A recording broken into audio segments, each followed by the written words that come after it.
आपके साथ बनी रहती हैं।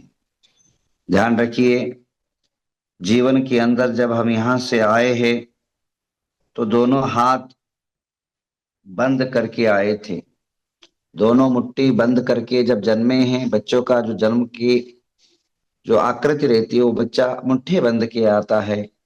इस धरती पर जब पैदा होता है तो पुण्य और समृद्धि का मुट्ठी लेके आता है, पर जब जाता है तो हाथ जो है ऐसे ही खुला रहता है। तो वह आपके जीवन में न हो। जब भी आए तो पुण्य लेके आए, जब भी यहाँ से विदा हो समृद्धि का पुण्य लेके जाए, और वह समृद्धि का पुण्य, आपकी अभिवृद्धि का पुण्य, आपका विकास का पुण्य, आपके सौभाग्य का पुण्य जो है, इस युग के अंदर क्रांतिकारी जो घटनाएं घटती है, ऐतिहासिक घटनाएं घटती है, जो युग युगांतर लक्षांतर लाखों लोगों के भाग्य और सौभाग्य को जगाने वाले ऐसे अवसरों पर आप सन्निवेश की साक्षी बनते हैं, तब वह प्राप्त होता है। आप जीवन के अंदर अनेकों साधनाएं देखे, अनेकों कार्य आपने किया, परंतु ये एक कार्य जो जैन धर्म का अभिमान का विषय है, जिन शासन के लिए एक बहुत बड़ा एक उन्नति स्थान को देने वाला एक विषय है, क्योंकि देश के अंदर धार्मिक अवनति बहुत हो चुकी है। हमारी जैन धर्म के अंदर सुनने वाला कोई नहीं है। ऐसे समय पर ऐसे विरला काम होना बहुत कठिन है, क्योंकि अनेकों कठिनाइयां आती है, अनेकों संघर्ष झेलने पड़ते हैं। ऐसे ही जो है कार्य नहीं होते, ध्यान रखना। जो बड़े बड़े कार्य होते हैं वह सरल और सहजता से नहीं होते हैं, उसके पीछे अनेक कठिन परिश्रम होता है, अनेक दिन रात की मेहनत होती है, और उस मेहनत की सफलता के दिन हैं, उसकी आनंद के दिन हैं। तो आप सभी इसके अंदर शामिल हो, ये मेरी आंतरिक भावना है। आप प्रत्येक लोग अपने गांव से, अपने नगर से इस महामहोत्सव के लिए पधारे। ऐसे ऐतिहासिक जैन शासन का ऐतिहासिक घटनाओं को हम साक्षी बने। हम हो ना हो कल, पर अब वर्तमान के अंदर पुण्य कमाने का अवसर आप सभी को प्राप्त हो रहा है। आप सर्दी नहीं, यहाँ नहीं गर्मी है, सामान्य वातावरण है। इसके अलावा साधु संगम, संगीत का उत्सव और कार्यक्रम के सांस्कृतिक कार्यक्रम के आनंद, प्रभु गुणगान के सन्निवेश और जिनेन्द्र महाअर्चना महामस्तकाभिषेक का विशेष आपको पुण्य प्राप्त हो रहा है। अनेकों साहित्यकारों का साहित्य का अनुभव आपको देखने को मिलेगा। तो इसलिए आप सभी को अंतर मन से आपको आमंत्रित करते हुए, जिन्होंने रूम बुक नहीं किए जल्दी से रूम बुक करें। अकेले महिला भी आ जाए तो यहाँ कोई टेंशन लेने की जरूरत नहीं। बहुत सुरक्षित देश है, बहुत सुरक्षित राज्य है, बहुत सुरक्षित जो है हमारा यह प्रदेश है। किसी प्रकार की लूटपाट, किसी प्रकार की बदमाशी, किसी प्रकार की भया वातावरण से मुक्त जो है कर्नाटक है। शांत सरल वातावरण से यह एक छोटा बच्चा भी अगर आता है तो उसके लिए भी कोई भी असुरक्षित भावनाएं मन में लेने की जरूरत नहीं है। और भाषा की बात, भाषा जो है यह कर्नाटक जो है महाराष्ट्र और गोवा और तमिलनाडु के सेम जो है बीच में पड़ता है, इसलिए सभी भाषाएं यहाँ के लोग जानते हैं। हुबली तक आने तक कन्नड़ बोलने वाले कन्नड़ बोल सकते हैं, महाराष्ट्र बोलने वाले मराठी भी बोल सकते हैं, और हिंदी बोलने वाले हिंदी भी बोल सकते हैं। इसलिए भाषा की भी समस्या है, आपको किसी प्रकार की व्यवधान पैदा आपके मार्ग में नहीं होगा। तो आप, और यह यहाँ जो महोत्सव के लिए आने के लिए दिल्ली से, जयपुर से, नागपुर से, मुंबई से, चेन्नई से, हैदराबाद से, कलकत्ता से ट्रेन भी है, प्लेन भी है और बसें भी है, डायरेक्ट बसें भी है। तो आप लोग अपनी अपनी हिसाब से प्लानिंग करके इस महोत्सव की साक्षी बने, और इस महा महोत्सव के लिए जो है साधुओं के आहार दान के लिए नासिक के निवासी रविंद्र पाटिल ने 5 लाख रुपए अनुदान दिया है। उनके लिए बहुत बहुत, और रोक दिया है, उनके लिए बहुत बहुत आशीर्वाद, बहुत बहुत शुभकामनाएं। और आइए आप इस महोत्सव के साक्षी बन करके एक विशाल विराट जो है कार्यक्रम के अपने सहयोग करें। और इसके अलावा आचार्य गुरुदेव कुंतु सागर जी महाराज का आज कर्नाटक के अंदर प्रवेश हो जाएगा। और वहां जहां से वे आ रहे हैं वहां से 150 किलोमीटर मात्र है वरोड क्षेत्र और कुंतुगिरी 150 के लगभग है। डेली 20 किलोमीटर चले हुए तो भी 9 तारीख तक आराम से यहाँ पहुंच जाएंगे। तो उनके लिए अभी इतनी बड़ी उम्र में 76 78 उम्र की तरफ बढ़ रहे हैं गुरुदेव, तो उस उम्र में भी ठंडी के दिनों में भी वे इतने बड़े जो है हिम्मत के कर्नाटक के अंदर यात्रा पहली बार करने की भावना हुई 40 साल के बाद। तो इतने जो है उनकी विशाल भावनाएं आई, तो आप भी उनके साथ आइए, इन भावनाओं के साथ आइए। आज का प्रवचन, आज का एक चिंतन, आज का एक आप सबके लिए मार्गदर्शन चुल्लक रत्न ध्यान सागर के महाराज से मुखारबिंद से सुन लेते हैं। और इस महोत्सव में आप सभी लोग रूम बुक करें और सभी इंद्र इंद्राणी को रूम फ्री है, जो बड़े इंद्र है। और 108 इंद्रों के लिए रूम बुक करना पड़ेगा आपको। चौका वाले को भी रूम फ्री है चौका करने का। नमो अरिहंताण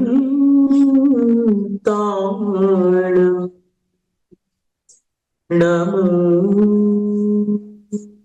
सिद्धार्थ नमो आयर्याण नमो वज्रायण नमो लोय संवत्सरूढम्।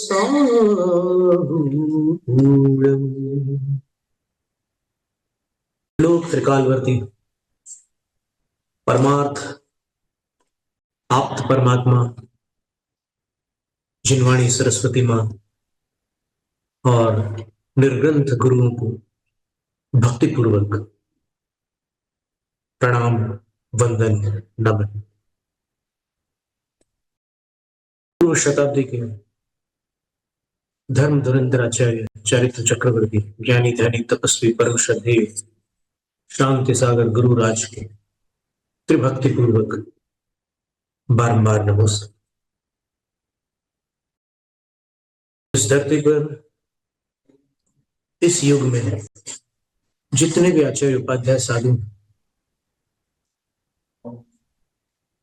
अविद्यमान और विद्यमान, उन सबको विनम्र नमस्कार।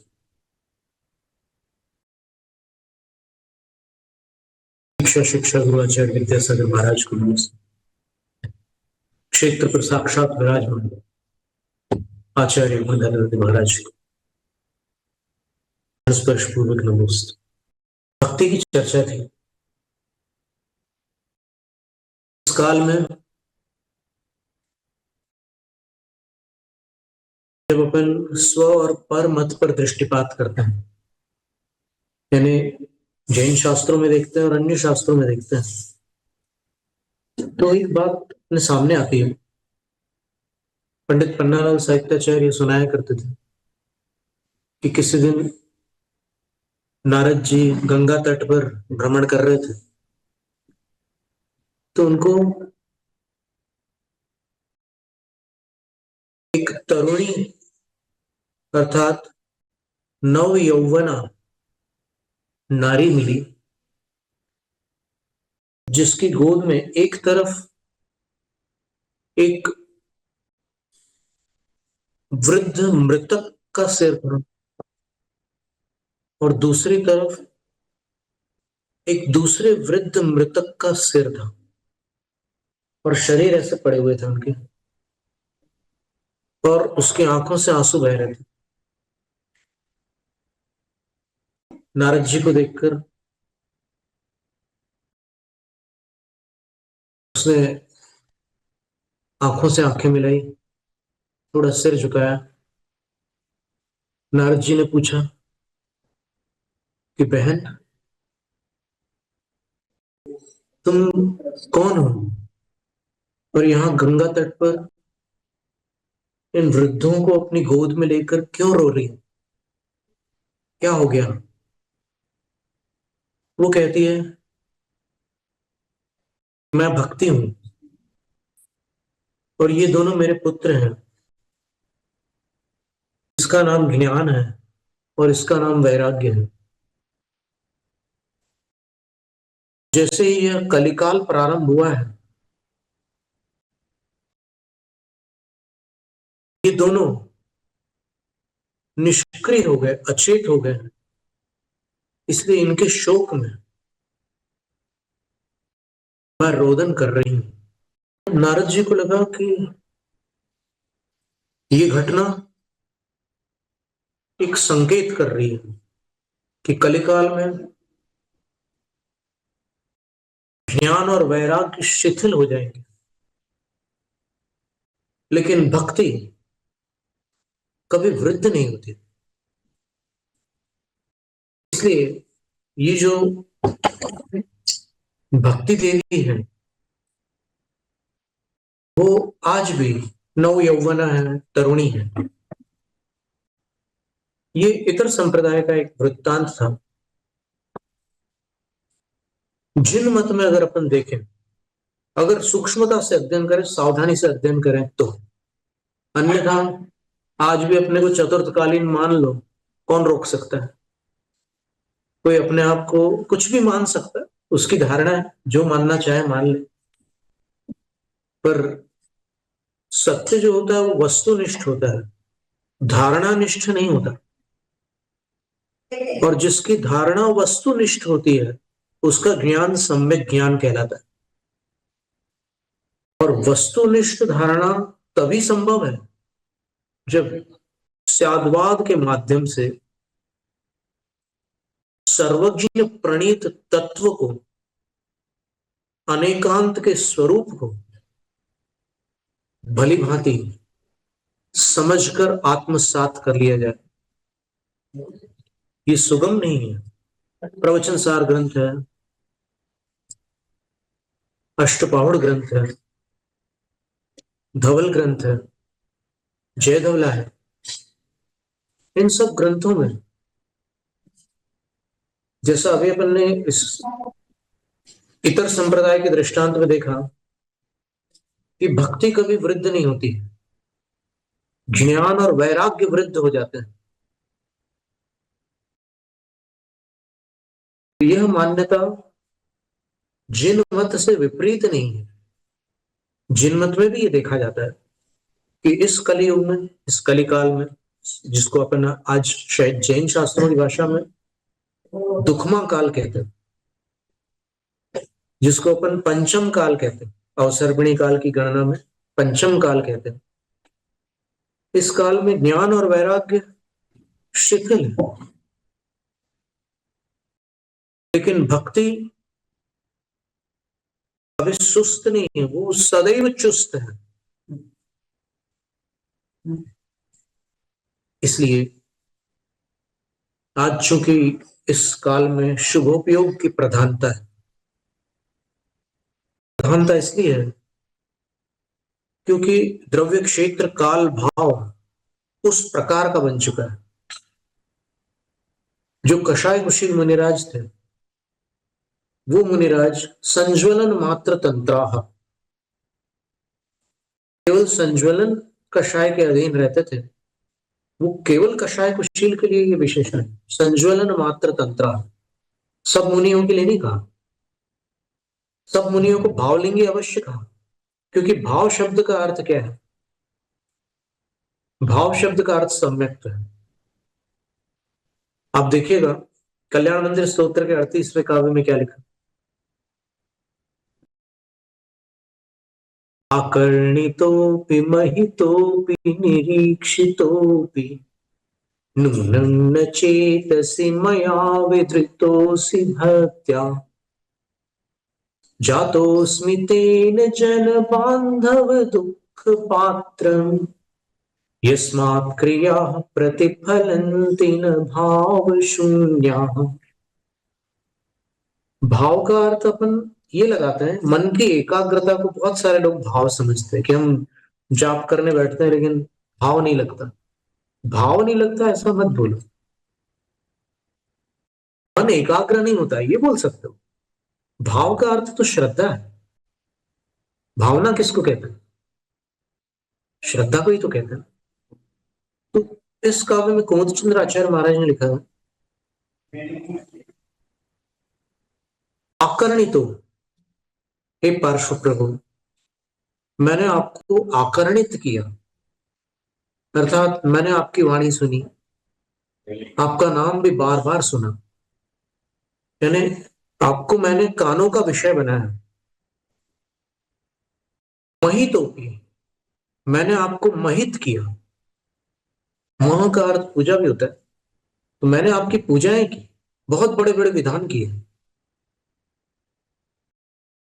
और निरीक्षितोपि, मैंने आपको निरीक्षित, अर्थात मैंने आपके दर्शन किए दूर दूर जाकर के। भारत में सबसे अधिक जिनालय पार्श्वनाथ भगवान के हैं, तो जगह जगह जा जाकर के मैंने आपके दर्शन भी किए। लेकिन भक्त्या चेतसी न विधृतोसी, मैंने भक्ति से आपको अपने मन मंदिर में विराजमान नहीं किया। वहां वहां गया, लेकिन यहां आपको स्थान नहीं दिया, ये चूक हो गई। तेन, उस कारण से, अहम, हे जन बांधव, दुख पात्रम जातोस्मि, सर्व जनों के बांधव पार्श्व प्रभु, मैं दुखों का पात्र बना हूं, जातोस्मि। यस्मात्, क्योंकि जिन शासन में क्रिया भाव शून्या न प्रतिफलन्ति, क्रियाएं यदि भाव शून्य संत्य, भाव शून्य होती हैं, तो फिर न प्रतिफलन्ति, उनका प्रतिफल प्राप्त नहीं होता, कोई परिणाम नहीं निकलता। इस विषय में पंडित जगन लाल जी कहते थे कि आप एक शून्य लिख दो तो वो शून्य रहेगा, दो लिख दो तो भी शून्य, तीन लिख दो, छह लिख दो, चाहे जितने शून्य लिख दो, कुल गणना शून्य ही आने वाली है। लेकिन एक शून्य के पहले एक का अंक लगा दो तो वो शून्य 10 बन जाएगा। दो शून्य के पहले एक का अंक लगा दो तो 100 बन जाएगा, और तीन शून्यों के पहले एक का अंक लगा दो तो 1000 हो जाएगा। और एक के अंक के प्रभाव से वो सारे शून्य एक बढ़ती हुई राशि में परिणत हो जाते हैं। वो एक का अंक अगर अपन अंतर निरीक्षण करें